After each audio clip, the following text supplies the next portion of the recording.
Ketika ajang pertandingan Wimbledon sampai sekarang masih berhasil mempertahankan eksklusivitas serta positioningnya yang premium, ajang olahraga satu ini justru malah sebaliknya. Yap, alih-alih berhasil, F1 tuh malah pernah terjerumus ke masa-masa kegelapan justru ketika mereka maksain buat jadi brand yang eksklusif. Pertanyaannya, what is so wrong with their strategy before? Kenapa sih eksklusivitas yang mereka berusaha pertahanin itu justru malah berakhir jadi bumerang dan sempat ngancem perjalanan mereka sebagai the biggest and the most premium motorsport competition? Dan yang gak kalah bikin gue penasaran juga, ketika mereka sekarang justru berhasil keluar dari masa-masa kegelapan itu dan kembali ngedapetin popularitasnya, bahkan di level yang fantastis abis. Kira-kira kesadaran dan perombakan strategi kayak apa sih yang pada waktu itu muncul di dalam tubuh organisasi F1? Well, seperti biasa tanpa perlu berlama-lama lagi, langsung aja. Let's go kita bedah.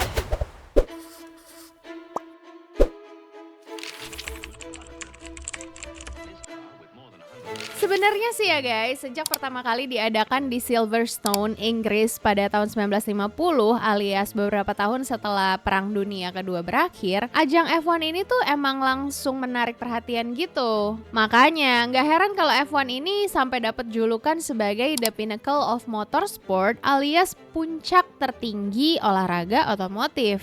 Alasannya sih simple, di Eropa sana tuh ya, tren balapan ini emang udah banyak diminati even dari awal tahun 1900-an. Cuma ya emang pada masa itu balapannya masih kurang terorganisir dengan baik gitu. Baru deh setelah federasi ini dibentuk tahun 1946, balapan ini mulai disiapkan dengan lebih baik dan secara official kemudian dilaksanakan 4 tahun setelahnya dengan peserta yang kebanyakan berasal dari kalangan bangsawan dan aristokrat Eropa. Well, enough with a brief history of F1, mari kita fast forward ke era 1970-an. Jadi nih ya, waktu itu tuh ada satu bapak-bapak bernama Bernie Ecclestone yang join F1 di tahun 1972 sebagai pemilik tim Brabham Racing. Nah, tepatnya di 1974, si Pak Ecclestone ini barengan sama pemilik tim F1 lainnya, mereka tuh ngide buat bikin Formula One Constructor Association alias FOCA. Tujuannya ya buat ngurusin commercial rights di Formula One or intinya segala urusan percuanan dan perbisnisannya F1 gitu deh.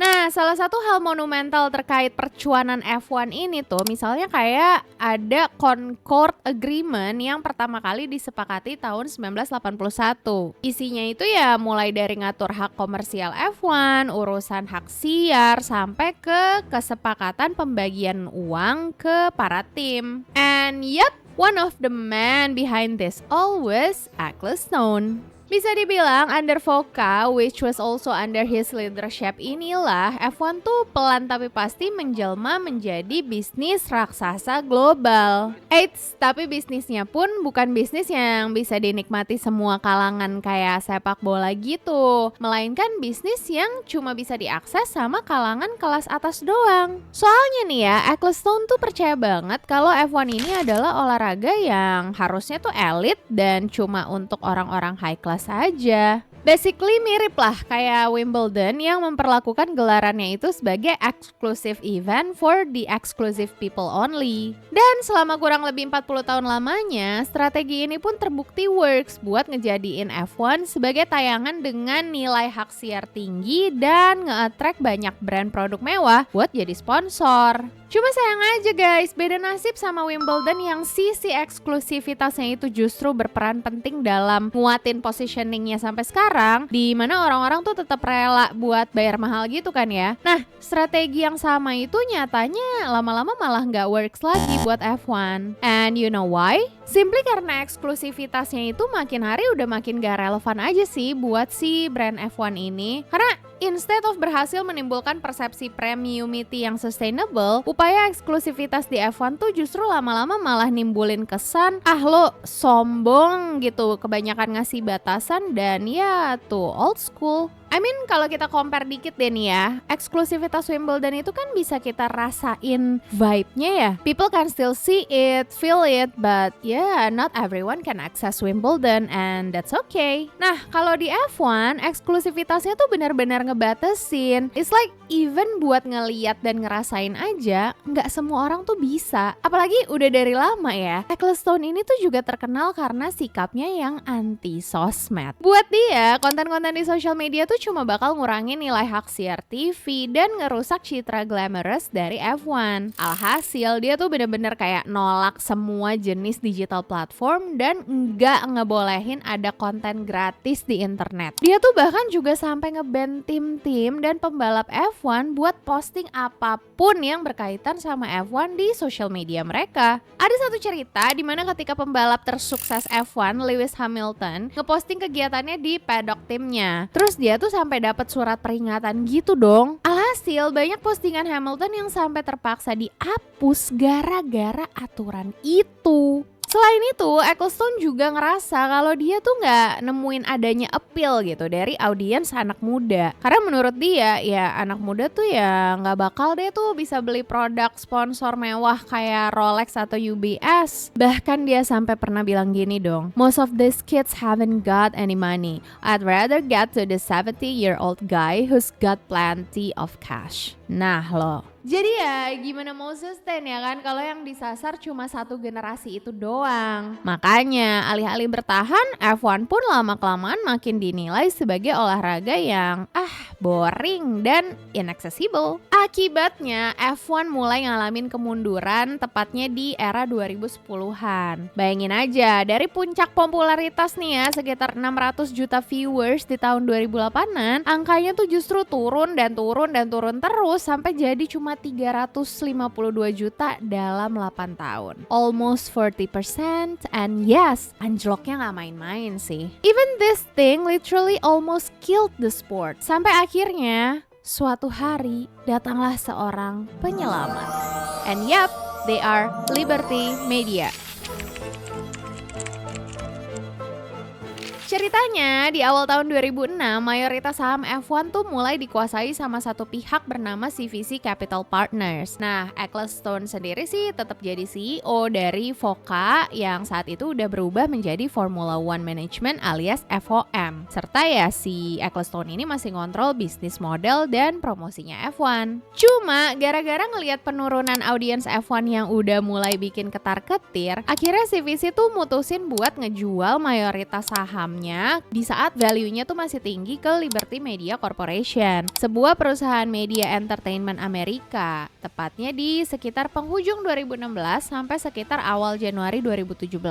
Nah, total value deal-dealannya tuh ya bahkan mencapai lebih dari 8 miliar dolar dan CVC-nya sendiri tuh kabarnya masih balik modal bahkan untung dari akuisisi tersebut. Nah, serunya nih ya, kabarnya keputusan ini tuh diambil tanpa ngelibatin Ecclestone sama sekali dong. Dan as part of the transaction, CVC pun ngebantuin Liberty buat ngerekrut manajemen baru dan rencana detail buat transisinya. And yep, salah satunya adalah Ecclestone pun di-replace. Sejak itu tuh sebuah perubahan besar-besaran terjadi di dalam tubuhnya F1. Approach-nya pun langsung beda banget tuh guys sama approach sebelumnya. Bahkan bisa gue bilang ini tuh bisa jadi kayak salah satu case study rebranding paling spektakuler sepanjang sejarah olahraga gitu sih.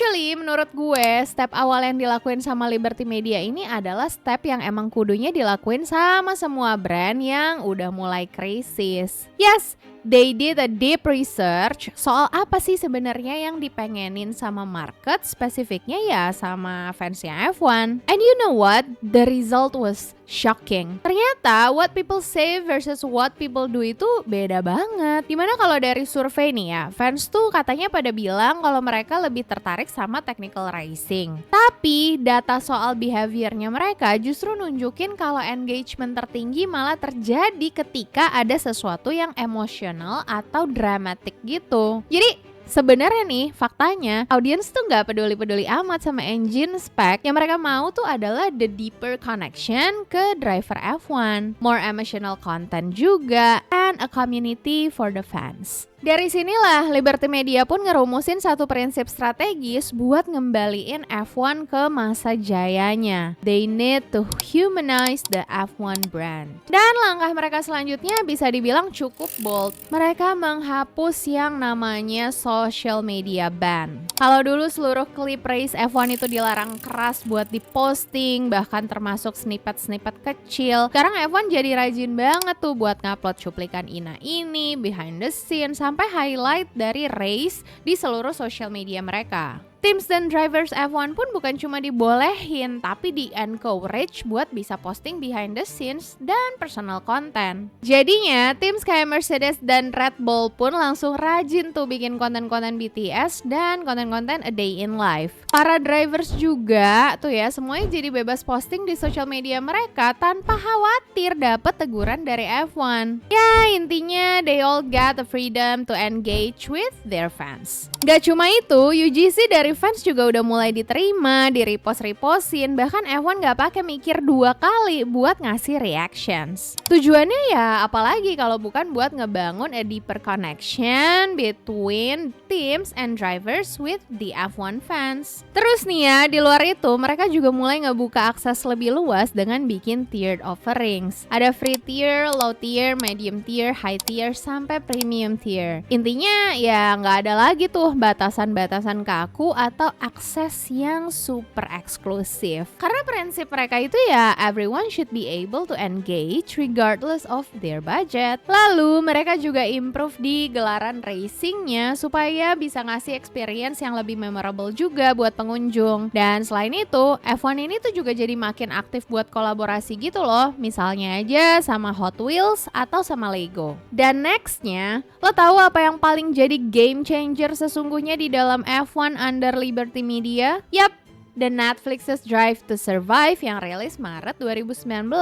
Bisa dibilang sebagai tontonan dokumenter, suguhan ini tuh punya kemasan dan storytelling yang kuat banget guys. Dimana mereka berhasil nunjukin aspek drama, rivalry, politics, bahkan human side dari F1 itu sendiri. Dan yang bikin this series even more interesting, sisi vulnerable dari para tokohnya pun gak segan-segan tuh buat ditunjukin. Lewis Hamilton ngomongin mental health struggles, Lando Norris openly talk about anxiety. No wonder kalau Drive to Survive sukses jadi salah satu most watched series di Netflix dan impact lainnya pun mind-blowing. Banyak viewers yang semula nggak tahu apa-apa soal F1 jadi kebayang banget sama daleman-dalemannya F1 bahkan tertarik buat nontonin langsung tiap race-nya. Demografi audiensnya pun jadi makin berkembang. Misalnya nih, angka audiens perempuan yang tadinya cuma sekitar 10% naik signifikan ke lebih dari 40%. Udah gitu, angka penonton F1 pun mulai dipenuhi sama Gen Z, which is exactly the demographic yang Ecclestone bilang nggak punya duit. Terbaru, kehadiran film F1 tahun 2025 yang diproduksi sama Apple Original Films dengan lisensi resmi dari F1 pun berhasil ngasih impact luar biasa sih for the brand. Bukan cuma nge-generate revenue fantastis senilai lebih dari 628 juta dolar secara global, tapi film ini juga ikut berkontribusi ke total income F1 sebesar 1,2 miliar dolar alias naik sebesar 41% year on year di 2025. Dan gak berhenti di situ, saat ini F1 diperkirakan udah punya jumlah fanbase global sekitar 826 jutaan di tahun 2025 atau meningkat sekitar 63% dibandingin awal akuisisinya di tahun 2018. Nah lo, gokil banget gak tuh capaian pertumbuhannya? Well, cerita gue kali ini mungkin emang lebih panjang dari biasanya ya. Tapi asli sih guys, menurut gue ada banyak banget insight yang bisa kita ambil dari cerita perjalanannya si F1 ini. Bukan cuma soal marketing, tapi juga soal bisnis and of course branding. Bukan cuma bikin kita jadi lebih paham bahwa strategi eksklusivitas belum tentu bisa works kalau eksekusinya ngaco, tapi kita juga jadi lebih paham kalau transisi besar-besaran itu terkadang ya emang diperluin loh buat bikin kita jadi brand yang terus relevan. Mirip lah sama bahasan di konten marketing Unveiled yang satu ini juga. Because at the end of the day, no strategy will work if it isn't relevant to our consumers. And to be relevant, we need a deep understanding of them. And yeah, this is exactly what saved F1 from its failing era. What do you think? Coba share pandangan lo soal perjalanan F1 ini di kolom komen kali ya, biar kita bisa diskusiin bareng. Akhir kata, thank you for watching. Also don't forget to subscribe and see you in the next video. Bye!